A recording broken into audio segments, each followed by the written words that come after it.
Hey guys, so this is the NECRODRAKON, and it is in my opinion one of the more difficult Dream Realm bosses. I tend to rank higher on other Dream Realm bosses than I do on NECRODRAKON, because NECRODRAKON requires a specific type of hero, and specifically because Odie is good on like every other boss other than NECRODRAKON.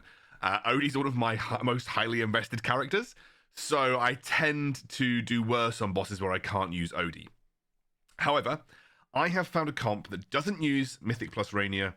It uses an epic Kruger, and I think an epic, or no, legendary Kruger, an epic plus Temesgia. And obviously I've got Marilee at plus 10x weapon, and I've got Corin at plus 8x weapon. So these guys are good, but they're not Supreme plus. They're at Supreme at the moment. Still very highly ascended, of course. And then I'm also using Thorin, which is obviously quite a common use case unit for pretty much everywhere through the game. And with that, I've managed to rank 26 on the server. Now, that is a little higher than I tend to rank. I got into the top 20 for Croaker, for instance, because Odie's much better on Croaker, and Smokey and Mirky is better on Croaker, and you can't really use Smokey and Mirky on NECRODRAKON. So what I'm going to show you, I have done 16 attempts on this boss today, and this is the comp that I've performed the best with. I have tried loads of different comps. I've even included my legendary plus Reinier, which didn't make a difference. And this is ultimately what has performed the best. We're running primary DPS, and what I would say about NECRODRAKON is you don't really want to run more than one range DPS, specifically because Marilee is the best here, and Marilee does not benefit from having anyone close to her, especially if you don't have her to Supreme Plus. She has a two tile radius where she kind of needs to be by herself to get some of the benefits of her kit. So I tend to run a very heavy melee comp here. We're running Corin because he is great at self-sustain. We're running Kruger for the debuff. We're running Thorin for the debuff, but also to reduce damage that Marilee takes. So Thorin is going to absorb damage for Marilee, and we want to keep Marilee alive because she's the only one in this sort of setup that doesn't have that much self-sustain, if any self-sustain. And then we're running our absolutely garbage one pull Temesgia. Yeah, so my Temesgia is, you know, she's what? Epic plus. So she's really not that good. But this is the team. Now, obviously, the primary DPS coming in the form of Corin and Marilee. Marilee, we want to keep her by herself as much as possible, just because we want her to get the benefit from hyperfocus, and we also just want her to be unaffected by some of the skills from NECRODRAKON. So I guess what's worth talking about whenever we do a Dream Realm boss is looking at their skills, because this helps you figure out what's the best thing to do. Abyss Justice. Cast this skill at 15 seconds, 40 seconds, and 65 seconds into the battle. Deals 70% damage 3 times to all enemies, inflicting them with a stack of Abyss Sacrifice. For each stack, increases the target's attack speed by 10, but also increases the damage they receive by 25%. Up to 3 stacks and can't be dispelled. So essentially, you can reach up to 30 increased attack speed, but you also get 75% extra damage, which is why it's important that we link Marilee to Thorin, because Thorin is going to take the damage from Marilee, and he shouldn't die that many times because he has self-sustain in his kit. Unleash a powerful Dragon's Breath in the area with the most enemies, creating a 1-tile Abyss Mire that persists for 4 seconds. Enemies within the Mire suffer continuous damage of 35% for per second. So essentially, this is why if you have a lot of ranged enemies, you end up basically taking way too much damage on Marilee and Odie. Marilee is a bit RNG where she jumps with her ultimate because you can't control the ultimates. So it's a bit RNG where Marilee jumps. So she might jump into the pool, she might jump out of the pool. You're at the mercy of the RNG in that sense. And this is why Odie is not great to pair up with Marilee, because if Odie gets stuck in this, he basically dies. Corruption Sting deals 50% damage to the 2 healthiest targets, stunning them for 1 second and draining 40 energy over the next 3 seconds. Doesn't drain... I can't work out if that's 40 energy per second over the next 3 seconds, because 40 energy over 3 seconds it feels like an absolutely minuscule amount of energy drain. But this is not the biggest deal in the world. An Abyss Crest. Cast this skill for the first time 5 seconds into the battle start, and then cast it once again every 20 seconds. Places a crest beneath an enemy which explodes after 15 seconds. The crest will disappear if the target leaves before explosion. The explosion deals 110% damage to the enemies, reducing their energy gain efficiency by 50% and attack by 30%, up to 2 stacks. So Odie ends up losing 60% of his attack, basically 25 seconds into the battle, which is why he's not as strong as some of the other units in this game that can be movement orientated. So that's why we're running Temesya. That's why we're running Corin. That's why we're running Marilee. These guys will all jump out of Abyss Crest. And Kruger doesn't matter because he's only there for the debuff, and Thorin doesn't matter because he's got self-sustain debuff and also can help our Marilee survive.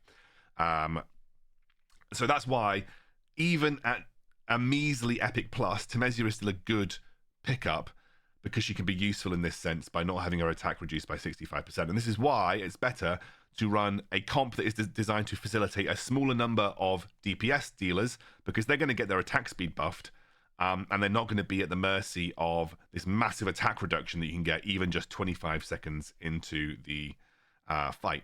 And it cannot be dispelled, so they get stuck at this reduced attack for pretty much the entire fight. In terms of positioning, basically just want all of your melee as close as possible, and then you want to put Marilee linked to Thorin. So, I mean, really, you could put Marilee back 1 here, because it will hopefully mean that she can generate hyperfocus quicker into the game. But you want Marilee linked to Thorin, so that link persists, and he absorbs damage for Marilee, because Marilee is the only one that's not going to get that much sustain. We do not run a healer here. Smokey and Mirky gets interrupted because of the stun. Usually ends up being the healthiest target, so that's why he gets stunned. And so therefore we're going to run one of the only times we run Awakening Relic rather than running Star Shard spell. So we want to run Awakening Relic to give us the defense boost, but also the healing, which is going to be important for keeping Marilee alive. You'll notice at the end of this that Marilee deals a significant amount of DPS. So that's important to note. Right, let's jump into it. So again, like, it doesn't really matter that the Abyss Mire is there. Temesya is going to run out of it, and obviously Corin moves a lot. And of course, like, we are expecting Kruger to die at some point. He's too static, and he's going to take the damage. But as long as Kruger can get his ultimate off and get the debuff down, that's the only thing that we're worried about. And you can see we're keeping Marilee at least 2 tiles away from everyone, so she's going to get the benefit from her hyper focus. We're getting very lucky in terms of where she's positioning herself right now. Corin, and obviously Kruger's got a lot of self-sustain, so as long as he can just get the stacks of his ultimate off, that's the main thing. Temesya is still going. The debuff, damage debuff is quite nice for her as well. It keeps everybody alive for longer. And of course, like, Thorin hasn't actually died yet, so we're still having Marilee in the back line, just getting away with it, not taking that much damage, bouncing back and forth, and we are now up to 42 million here. Is that Corin, like, at the back? I thought Corin had died, but he was just at the back chilling for the time being. But again, like, we're just going to keep going with this. We're up to 48 million now. It is just Marilee at the time being, but 49 million is pretty good. A little lower than my my highest of 50 million, but it was with this team that I ended up getting the 52 million. So I hit 52 million with this exact team. It is a little bit RNG reliant sometimes. It just is. It is what it is. We'll try again. I'll put Marilee back in the position that I had her originally. So this is the position that I originally had it all set up in. But I just thought I'd put Marilee a little bit further back to see if she benefits from hyperfocus. Nonetheless, though, it is a little bit like Dream Realm is kind of RNG reliant. It can be. So you don't need to worry too much. Sometimes you're just going to get a little bit of RNG that doesn't swing your way. It comes down to critical strikes, comes down to how much damage everyone takes. It is what it is, ultimately. The only problem with running Marilee a little bit closer is I sometimes think she doesn't get the benefit of hyperfocus because she ends up getting too close to the rest of the melee units, but seems to be doing fine for the time being. We'll see if we can beat 52 million. I think 52 million is probably going to be the peak of where I'm at right now. So get another ult from Kruger. He will go down pretty soon. He's not going to survive for that long. Marilee got stunned there. It's kind of annoying. We don't want Marilee to get stunned that often. She's our main DPS. Kruger's having his energy drained at the time being. So he's not actually generating any energy. Which means we didn't get that many debuffs on the target. But we're going okay for the time being. And again, we're not that bothered about healing. It's all about the self-sustain that everyone has, which is why it's important to have the self-sustain. Okay, we're up to 50 million this time round, so this one worked a bit better. 51 million, close to 52. And yeah, you can see that I'm ranking at about 26. And I would say, given that I don't have a very high Temesya and my Kruger is also not Mythic Plus, that's pretty good. And this is what I'd consider one of the best teams for the Dream Realm. And you can see if we look at the rankings as well, I'm only like a few million off having the 25 spot, But then I am a little bit further off hitting these guys. And I think to really hit up here, you need to be having like Mythic plus Reinier. And I just don't have Mythic plus Reinier at the moment. It's not something that I can viably achieve. So this for me is pretty good. Like with King Croaker, I was 21. So that was much better for me. Skyclops I haven't done for a while, and Snow Stomper I haven't done for a while, but I imagine that I'll be able to pump these rankings up as well when I have my slight. So I've got Marily and Corin at good levels now, so that's going to help me with my Dream Realm rankings overall. But to be honest with you, I'm not a mega whale. I've not spent a massive amount in the game, so for me as a spender to be in the 20 to 50 range, that's really good. Like you have to be like a pretty big spender to hit the top 20 on especially on an early server like mine, because I'm on server I think 67. So yeah, that is my guide on NECRODRAKON. Hopefully it helps you. You just want to have high movement, and obviously we had a team set up that was 3 light bearers. You might be able to find a way to like put Vala in, for instance, but the only reason I didn't want to put Vala in over Kruger just simply because I didn't really see the damage output being that much higher. I mean, we could try it. Maybe the stat increase is going to be better. The only problem with Vala is that she's much better when you're not on Endless. I have a feeling that without the Kruger debuff, we're going to end up in a slightly worse spot. Maybe we can get rid of Temesgia and put Kruger in, but the problem is I was trying to go for the light bearer. I was trying to go for the light bearer increase in stats here. Hey, look, let's give it a go. I don't know how it's going to work out, but we'll give it a go. Yeah, the problem with Vala is that she never gets the sword mode, which is where the majority of her damage comes in on single target. Because unfortunately on Endless, you never break a 50% threshold. What would be really nice and would make Vala way more useful is if they just said on the Endless mode, it is always counted as if it is below 50% HP. So then Vala could actually be really useful on this mode.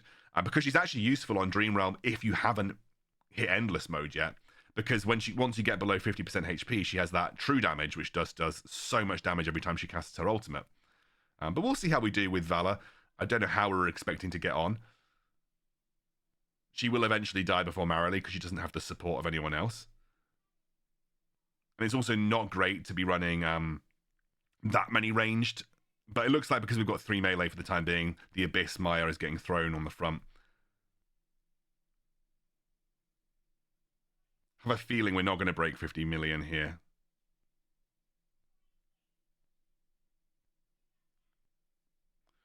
I thought maybe the oh maybe. No, I think it's going to be. I don't think it's going to be as good. Might break 50 million, but yeah, it's somewhat similar. So yeah, Kruger versus Vala in this case doesn't really make a huge amount of difference in terms of the damage that I'm getting putting out. So it's another comp that could technically work. Anyway, hopefully that helps you guys on NECRODRAKON in the future. Like if I were to do a really like if I was to do like a really good comp, like it would be Marily, Corin, like I'd put Reinier at Mythic Plus would be really nice, and then it would be, I think running Thorin is okay as well, but this would be like a comp that if I had Reinier at Mythic Plus, that would be really strong. So that would probably be what I'd potentially run, and I think it would be very high DPS output at that point.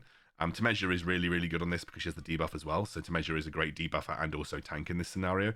Running 2 tanks is a bit meh, but I'd run something like this maybe if I had a Mythic plus Reinier, and I might get a bit more damage output out. But there we go. Hopefully this helps you, and I'll see you soon.